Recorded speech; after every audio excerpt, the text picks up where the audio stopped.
Meron rin kasing speculation na si Alice Go ay isang espiya. Will this also have any weight sa paghahain po niya ng COC? Kung siya ay napatunayan na espiya, will that disqualify her? Is that syempre, ano ba yan? Kumbaga, bawal kung sakali man po na ikaw ay napatunayan na espiya? I'm just curious.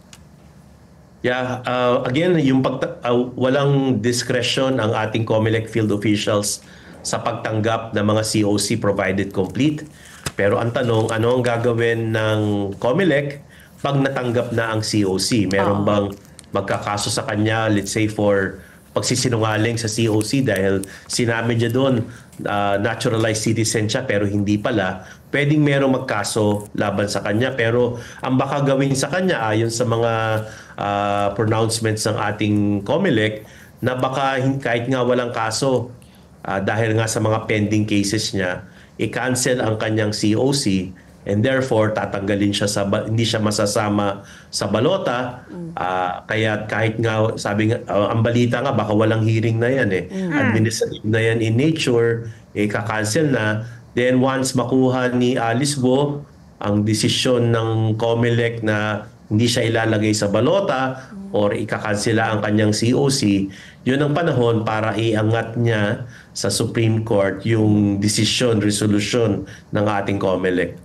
So ano ko lang yan? So ano, Attorney Al, hindi pala burden kasi parang COMELEC keep saying na ministerial lang po yung position nila, no? And they keep saying rin, the burden is somebody has to file a case which is not them. So does that disqualify your statement earlier na baka magpulong-pulong na at COMELEC at hindi na i-decide na hindi na isasama yung pangalan niya sa balota? Or kailangan pa rin may magsampa ng kaso laban kay Alice Go, kumukontra po? Alam mo, dyan din ako nalilito sa ngayon, Pat P, kasi minsan sinasabi ay kailangan may magkaso. Minsan naman sinasabi na they will cancel on their own. No? Kaya boto proprio. Kasi ako, sana may magkaso para meron naman due process. Pero on the other hand, kasi turing nila itong kasi dalawa ang sombrero ng COMELEC, yung tinatawag nating quasi-judicial, meaning may nagkaso, kailangan dinggin, or tinatawag nating administrative. When it says administrative, hindi na kailangan magkaso, pwede nang ikansela based on the, let's say, the decision of the ombudsman. Kaya yun ang kailangan nating antabayanan, kung ano ang magiging written resolution ng ating COMELEC. So ako si Alice Go, aabangan ko.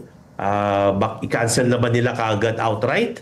Or wala silang gagawin, maghihintay na magkaso. Pero pakiramdam ko nga, baka may magkaso na kaagad once she files her certificate of candidacy. Oo. So Attorney Al, wala pang ano dito? Wala pang jurisprudence? Wala pang legal precedents na kahalintulad nitong yung facts of the case na ito na katulad nito kay Alice Go? Kasi parang ano to, parang unprecedented ito.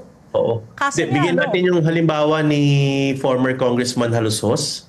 Di ba, nagkaroon siya ng prior to his final conviction, yung final judgment, nakatakbo siya tsaka nanalo.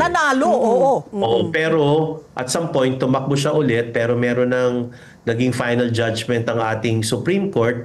Kaya't hindi na siya naging tinatawag na quasi-judicial, naging administrative na lamang siya because of the final judgment. So yung electorate ng Bamban-Tarlac should realize also that if and when Alice Go is allowed to run and wins, dahil non-bailable yung kanyang qualified human trafficking, nakakulong siya habang mayor siya.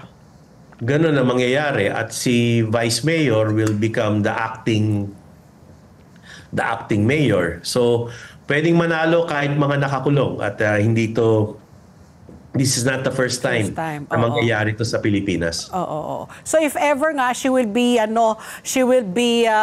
administering remotely, no? Parang nga sabi mo nga kay Halusos. Pero Attorney Al, itong kaso ni Alice Go, kung sakali man na kinansel na nga yung Philippine passport niya, may balak na pong i-cancel rin yung kanyang Philippine birth certificate. So will this automatically make her stateless po?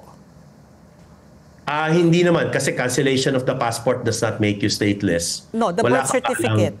wala ka nga lang passport. Oh. Yung sa birth certificate, syempre, mangyayari, kung hindi ka Filipino citizen, then you must be a citizen of another country. So, meron pa rin siyang state. Baka hindi nga lang Pilipinas kung sakaling yun ang maging final, yun ang maging decision.